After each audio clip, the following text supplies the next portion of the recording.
बिस्मिल्लाहिर्रहमानिर्रहीम। पाकिस्तान का पहला ह्यूमन मिल्क बैंक उसको फ़िलहाल काम करने से मुअत्तल कर दिया गया है, रोक दिया गया है। और इस मुअत्तली का ऐलान Sindh institute of child health ने किया है। और इसका सबब मुमताज़ आलिम दीन मुफ्ती मोहम्मद तकी उस्मानी साहब दावत बरकातुहुल आलिया की तरफ से दिया जाने वाला वो फतवा है जिसमें इंसानी दूध के बैंक को गैर शरीक करार दिया गया है। इस सिलसिले में बैंक का मौक़िफ़ ये था और इस इंस्टीट्यूट का मौक़िफ़ ये था कि पहले हज़रत शेखुल इस्लाम साहब मुफ्ती तकी उस्मानी साहब और दीगर कई सारे जय्यद उलमाए कराम और इसी तरह के शरिया बोर्ड्स की इजाज़त से ही ये काम शुरू किया गया था। और उसमें बहुत सारी कड़ी शराइत लगाई गई थी ताकि ये शरिया कंप्लाइंस हो। उसके अंदर एक बहुत बड़ी शर्त ये थी कि ये ह्यूमन मिल्क बैंक ख़रीद व फ़रोख्त नहीं करेगा, यानी ना तो माओ से दूध लेने के वक्त में उनको ख़रीदा जाएगा और ना ही किसी ज़रूरतमंद को देते वक्त उसको फ़रोख्त किया जाएगा। चुनांचे ये जो एक कबाहत है कि इंसानी अज्जा की ख़रीदो फ़रोख्त नाजायज़ है, इसके मुअज़्ज़ज़ और मोहतरम होने की वजह से इसको शर्त को पूरा पूरा ध्यान और ख्याल में रखा जाएगा।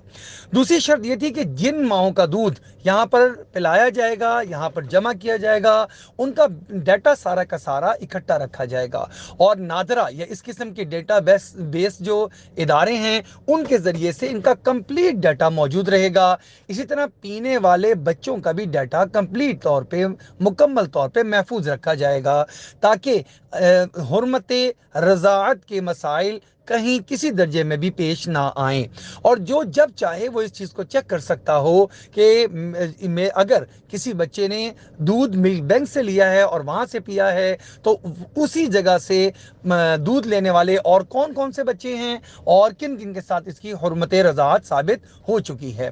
तीसरी शर्त जो बुनियादी तौर पे थी वो ये थी कि मुसलमान बच्चों को मुसलमान माओं का ही दूध दिया जाएगा।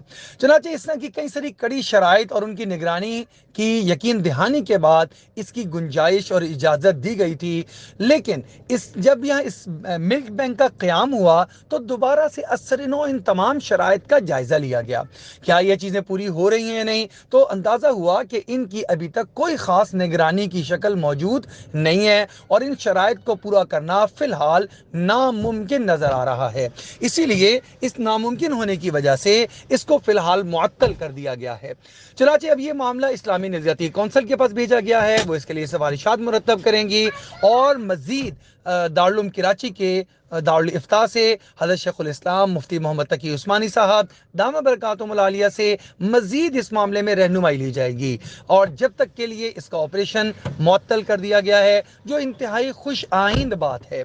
और मुल्क पाकिस्तान के मैं तमाम तर वो इदारे जिन्होंने इसको संजीदगी से लिया खराज तहसीन पेश करता हूँ कि ये जो मामलात हैं ये बहुत ज़्यादा हसास हुआ करते हैं और उन्होंने इसको बड़े आसान अंदाज से लिया और इसको फौरी तौर पर मुअत्तल किया जब तक इसके लिए तमाम शराइत पूरी ना हो जाएं।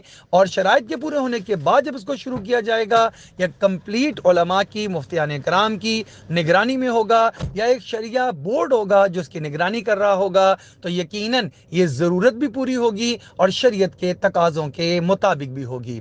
अल्लाह जल्ल शानु से दुआ है कि वो तमाम इदारे, वो तमाम अहबाब जिन्होंने अपने ज़ाती असर रसूख या इदारा जाती असर रसूख या सोशल मीडिया या किसी भी तौर से इस बात को उठाया, इस मसले को उजागर किया और इसको हल करने में मुआविन व मददगार बने, अल्लाह सबको अपनी जनाब से बहुत बहुत जज़ाए खैर अता फरमाए। मुल्क पाकिस्तान को दिन दुगनी रात चुगनी तरक्यात नसीब फरमाए। आमीन सुम्मा आमीन।